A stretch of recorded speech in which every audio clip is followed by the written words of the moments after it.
May buntag sa tanan, Vice Mayor Dodong Alimanya, members of the council, department heads, present, DILG representatives, BGMP, Bureau of Fire Protection, atong mga empleyado no, sa city government, may buntag sa tanan. Tagaan ta mong update sa kabahin, no, kabahin sa mong lakaw last week dito sa South Korea.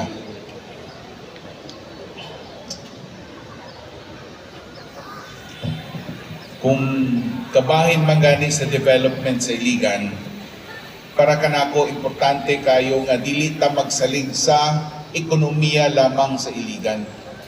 The money circulating within Iligan, it's para kanako is not enough. No, we have to invite investors coming from outside, not only from our own country, din sa Philippines, but coming from abroad, which is para kanako dako kani siya ikatabang sa atong syudad, considering that we want to make sure that na-generate ta og mga job opportunities.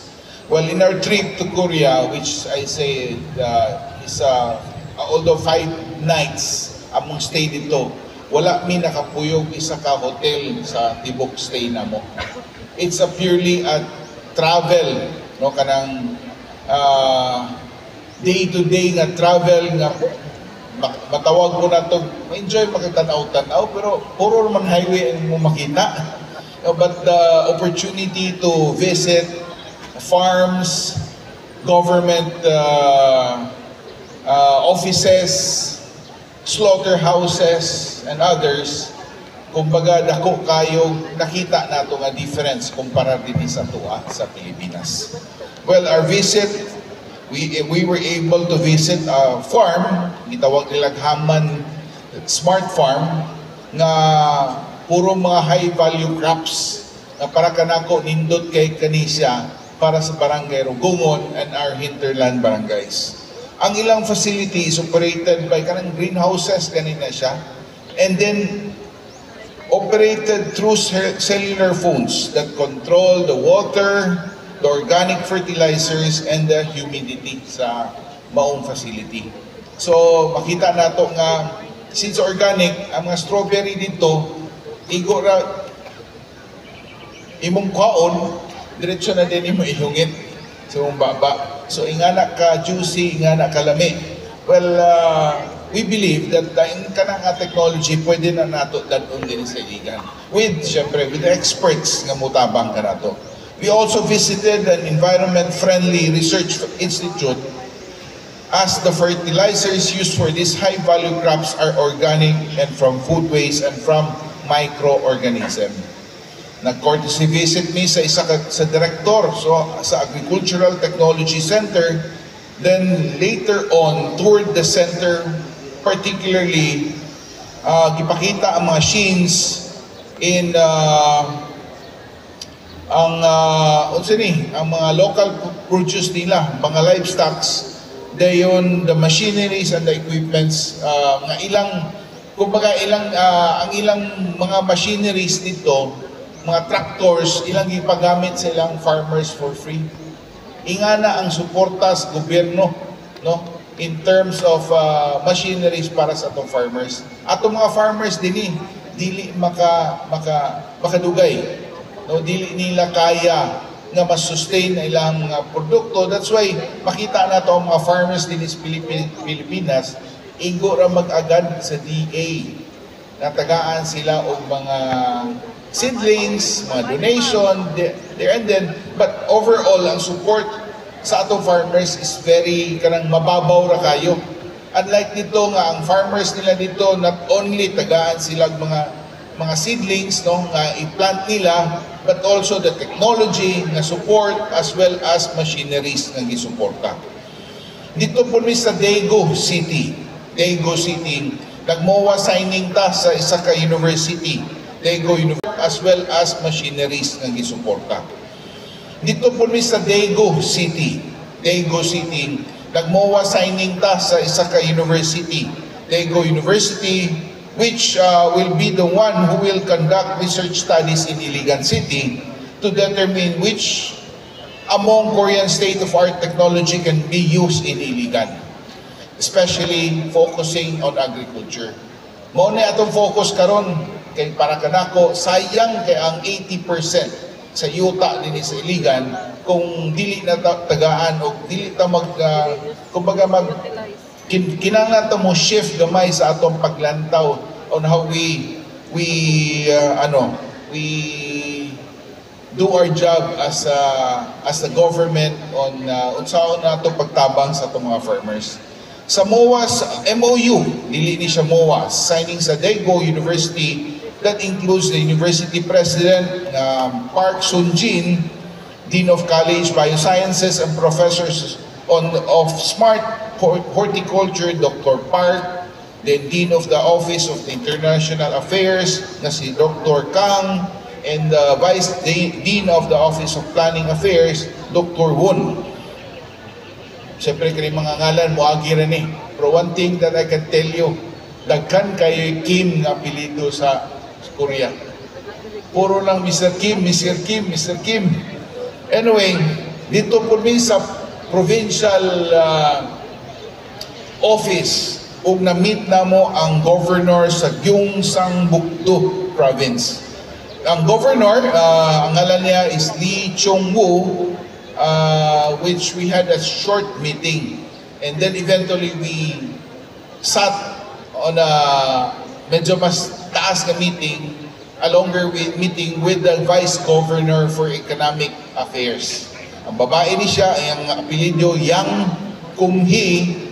Ang i-focus nato in International Exchange Cooperation Fund for the National Support System of the Republic of Korea to the Philippines.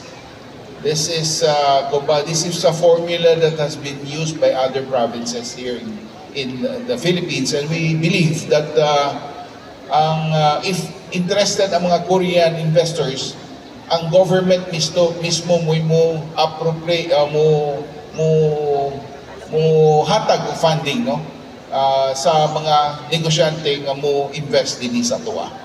Dayon we also had a meeting with the Director of the Division of Foreign Affairs and Trade, Mr. Oh Tae-hyun.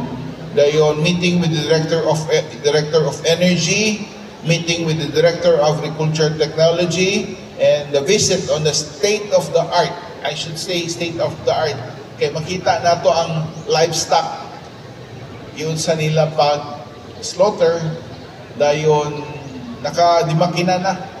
And then mga tao dito very precise sa ilang graph, no? Unsahon ilang pagkatay sa mga baboy, baka, o ipakita ginato until the finished product comes out nga ilang gina-display sa shelves nila. So grabe ka high-tech ang mga machineries nga ilang gigamit ug ang technology, no, ang ilang facility nga atong nakitaan mismo. Then we also visited Andong City, which nag-meet me with the Gangwon State Taekwondo Association. Na-meet ko namo ang CEOs sa solar farm company for possible Philippine expansion. Then we also meet with the CEO of a housing construction company for possible collaboration with Iligan City for housing projects. Ang kanindot lang sa housing projects nila, kay in the matter of a month, matukod na ilang mga buildings, ilang mga balay. In our case, moabot tag 6 months to 8 months, or basig, madelay pa, moabot pag isa ka tuig. So if we need mass housing facilities for our kaning ato ang mga gitawag og kaning urban poor nga gusto nato naa sa atong plano, no, eventually, not eventually, but nagini sa atong plano is that we need to build houses that are not only strong, nindot, but kaning urban poor nga gusto nato naa sa atong plano, no, eventually, not eventually, but nagini sa atong plano is that we need to build houses that are not only strong, nindot, but at the same time it should be built very fast. No, and then finally we visited Pohang City, wherein nadito ang planta sa POSCO, South Korean Steel Manufacturing Company. Nagtour lang mi sa planta, ipakita sa moa unsa karon unsa ng technology sa steel. Unlike sa atong nakita dinhi nga puro lang beams, puro lang deform bars, ang nadito ilang technology sa steel. Iabot na sila o kanang mga kanang gamiton na gani sa interior sa mga balay. Steel na puros, then napay ratan nga ang design, murag ratan, na design, murag ceramics, kanang tiles, ang itsura, so on and so forth. Nakita nato nga, grabe naman day kayo ka-advance ang technology sa steel making industry na wala nato ma-witness din sa atua. So, makita nato if usually when you tour around, makita nato nga kakabiyaan naman ta, no? In terms of trying to keep up with the first world countries. So, this is actually a trip nga medyo not only naghatag na to ka ng hope, but at the same time, mo kaning nga trip nga murag nagdugang og naghatag na to ka ng kahayag, no, sa possible nga pagsulod sa mga investors gikan sa laing lugar. So, and lastly, ni bisita po mig isa ka cosmetic company for possible investment din sa Iligan. So that's all for the trip. I should say it was a fast, but tiring pero productive nga paglakaw dito sa South Korea. Hoping for possible kanang di mo ta pwede nga maglingkod lang ta, maghulat-hulat ng kinsay investor nga moabot sa atua. Kinahanglan aggressive kita mga kampanya, no, unta masudlan ta dinhi mga investors nga gikan sa laing lugar para na opportunities for our the newer generation, the younger generation to have stable but kanang nindot ng mga trabaho. And I would like to tell you everyone, grabe ang potential sa Iligan if only maplastar nato. Daghan kitag kanang angay buhaton nga unprecedented nga first time pa lang, no, nga kung mabuhat ni nato maplastar nato atong syudad, endless ang possibilities ini. So wala may mawala siguro if we dream high, no, we dream big. Di ba? Ang opportunities for all of us, dili man ni para sa tuwa lang, para sa ato mga kabatanunan, sama ni nga ato mga maayo sa mathematics, uban diha nga ni compete sa laing lugar. This will give them more opportunities para sa ilang personal growth eventually. Then again, congratulations to LGU Iligan for our contribution being the top tax contributor for LGU. Then lastly, while I was out of town, nabasa po na ako, na-inform ko nga nakadawat kita sa Highly Urbanized City 2024 Seal of Good Financial Housekeeping. So kwahe sa mga misinformation about corruption, about monagingon ako kaning Iligan, grabe fake news. Muntanan na lang mutuos mga unsay inyo mabasa sa Facebook. Ambot lang, asa tapaingon. May untag mga naiagi, may untag naiklarong agi.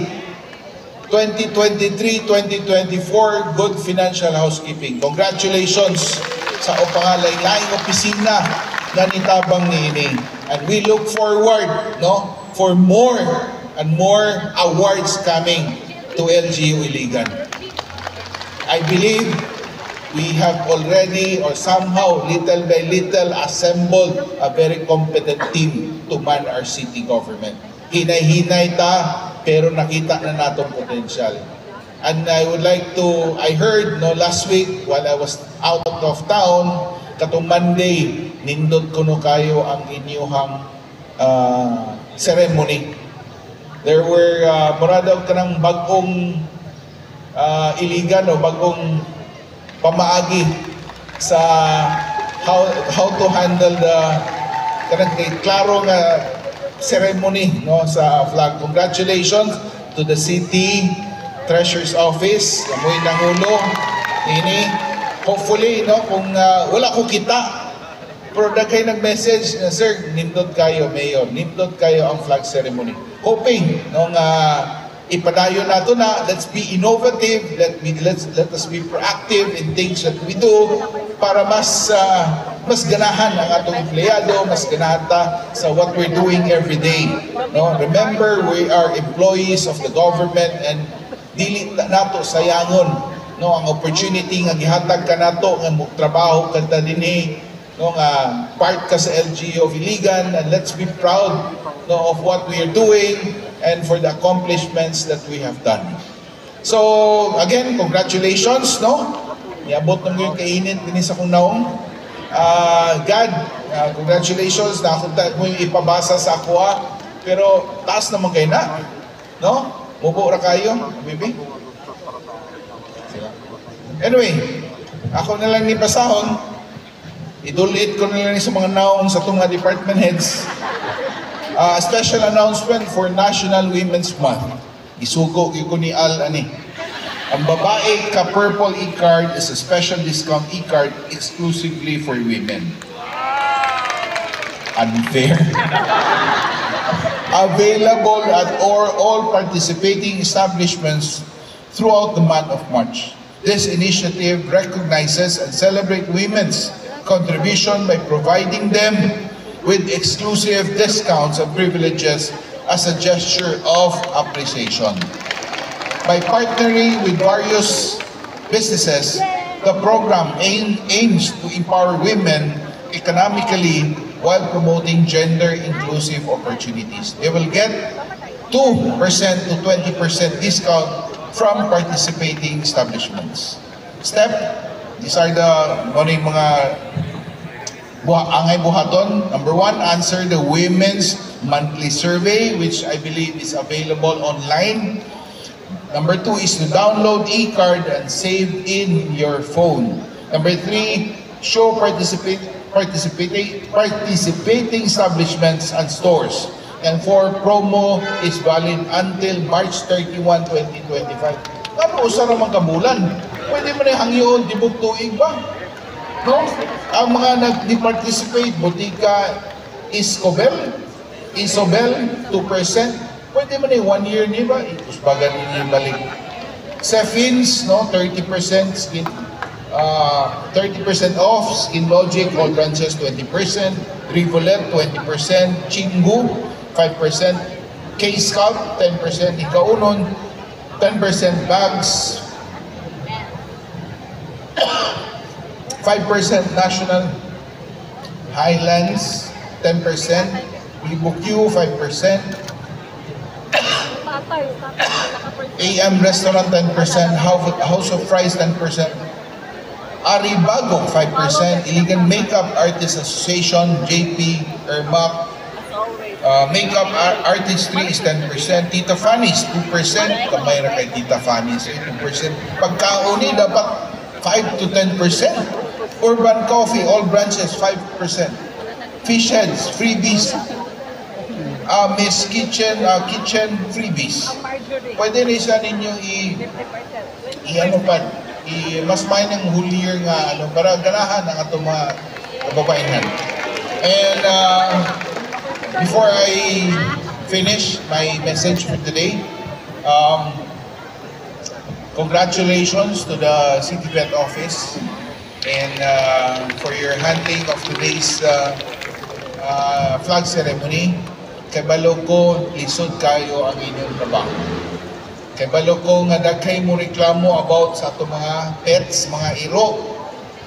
But still, kasabot mo ko nga kaning nakasulod tang gobyerno nasabtan nato unsay complexity no sa situation. Nakasabot ta nga na Republic Act nga nagbandar o nagmando ka nato on what are the things to do. At the same time, I would like to take this opportunity kay usahay kani mga pet lovers, makakita laging iro nga daog-daogon, maskin kita maluoy man ta, pero as responsible pet owners, responsible community members, trabaho na nato nga dili pataka og buhi og iro kung dili nato kaya. Kinahanglan mo guni, it's a paradigm shift ba for everyone gani. Sige lang, kita cute nga iro. Adapon. Na pagdako, di mo mawala naman pagka-cute. Di ba? Cute kay mga iro kung gamay pa, pero pagdako, mawala naman pagka-cute. So, tendency, masagdan na din iro, di ba? So, this is usually what's happening here in Iligan, not only in Iligan but around the Philippines. So, ato lang, again, reminder, sige naman tagtrabaho sa pagpa-neuter, pag-spray sa ato mga pets, but still, no, daghan pagyapo kayo, no? Grabe pagyapo ang mga stray dogs din sa Iligan, tungkol na sa sitwasyon. Kaya, advice, balikon ko, ayaw o pataka o adapt o iro kung dili ninyo kaya. Okay? So, thank you very much. Napa ba ko'y nalimtan? Salamat kayo again sa mga ni-participate sa karong adlaw nga flag ceremony. Thank you very much, everyone. Let's go to work. And let's make our day happy.